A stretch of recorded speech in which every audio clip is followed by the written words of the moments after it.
মোবাইলে কোরআন তেলাওয়াত শুনলে সওয়াব হবে কিনা খুব গুরুত্বপূর্ণ একটি বিষয়। আমরা অনেকেই কিন্তু এখন মোবাইলের মাধ্যমে কোরআন তেলাওয়াত শুনি এবং মোবাইলে কোরআন তেলাওয়াত করি। মোবাইলে কোরআন তেলাওয়াত যদি আপনি না পড়তে পারেন বা কুরআনুল কারীম যদি আপনি না পড়তে পারেন, তাহলে কুরআনুল কারীম শুনবেন বা কোরআন পড়তেও পারেন, আবার মোবাইলেও মাধ্যমে শুনবেন, তাহলে আপনার সওয়াব হবে কিনা খুব গুরুত্বপূর্ণ একটা বিষয়। আজকে অধিকাংশ ইয়াং যারা, তারা বেশিরভাগ কুরআনুল কারীমের তেলাওয়াত তারা মোবাইলের মাধ্যমে শোনে। এটা খুবই ভালো বিষয় যে আজকে যুবকেরা গান বাজনা ছেড়ে দিয়ে বিভিন্ন নাটক সিনেমা এগুলো বাদ দিয়ে তারা কুরআনুল কারীমের তেলাওয়াত শুনছে। রাত্রিবেলায় কোরআন তেলাওয়াত শুনতে শুনতে অনেকে ঘুমিয়ে যাচ্ছে। আর কোরআন তেলাওয়াত শুনলে আপনার সওয়াব হবে কিনা এ ব্যাপারে আল্লাহ পাক স্বয়ং নিজে কুরআনুল কারীমের মধ্যে উত্তর দিয়েছেন। আল্লাহ বলছেন, ওয়াইদা কুরিয়াল কুরআনু ফাসতামিউ লাহু ওয়ানসিতু লাআল্লাকুম তুরহামুন। আল্লাহ পাক বলছে, যখন কুরআনুল কারীমের তেলাওয়াত হয় তখন তোমরা চুপ থাকো, তোমরা কথা বলো না। ওয়াইদা কুরিয়াল কুরআনু ফাসতামিউ লাহু ওয়ানসিতু লাআল্লাকুম তুরহামুন, এবং মনোযোগ সহকারে তোমরা শ্রবণ করো, আশা করা যায় যে আল্লাহ পাকের রহমত তোমাদের উপর বর্ষিত হবে।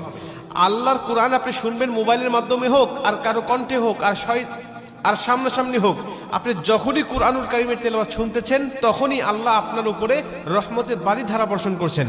অতএব মোবাইলের মাধ্যমে আপনি কোরআন তেলাওয়াত শুনতে পারবেন, এটা হলো প্রথম নম্বর কথা।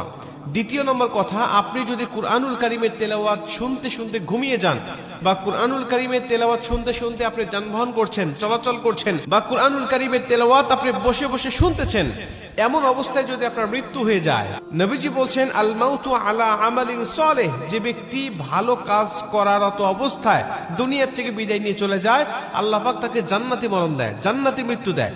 আমাদের মৃত্যু কখন হবে, আমাদের মরণ কখন চলে আসবে আমরা কেউ জানি না।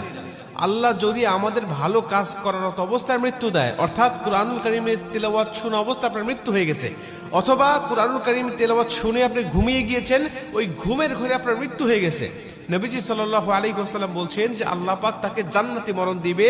শুধুমাত্র তাকে সওয়াব নয়, বরং মরণটা জান্নাতি হয়ে যাবে।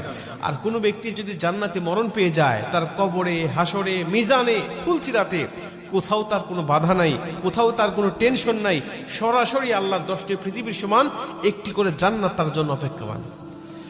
মুসলমান ভাইরা আমার, এজন্য আল্লাহ পাকের কুরআনুল কারীমের তেলাওয়াত আপনি করবেন। যদি কুরআনুল কারীমের তেলাওয়াত করার পাশাপাশি কুরআনুল কারীমের তেলাওয়াত আপনি শুনতে চান, তাহলে অবশ্যই আপনি কুরআনুল কারীমের তেলাওয়াত আপনি শুনতে পারবেন। যদি সামনাসামনি কাউকে না পান কুরআন তেলাওয়াত শোনার জন্য, বা সামনাসামনিও আপনি শোনেন, আবার মোবাইলের মাধ্যমে আপনি শুনতে চান, তাহলে আপনি অবশ্যই শুনতে পাবেন। এতে কোনো সন্দেহ নাই, এতে কোনো সমস্যা নাই। বরং যতক্ষণ আপনি কুরআনুল কারীমের তেলাওয়াত শুনতে থাকবেন, ততক্ষণ পর্যন্ত গুনাহ থেকে বেঁচে থাকতে পারবেন। এবং যতক্ষণ কুরআন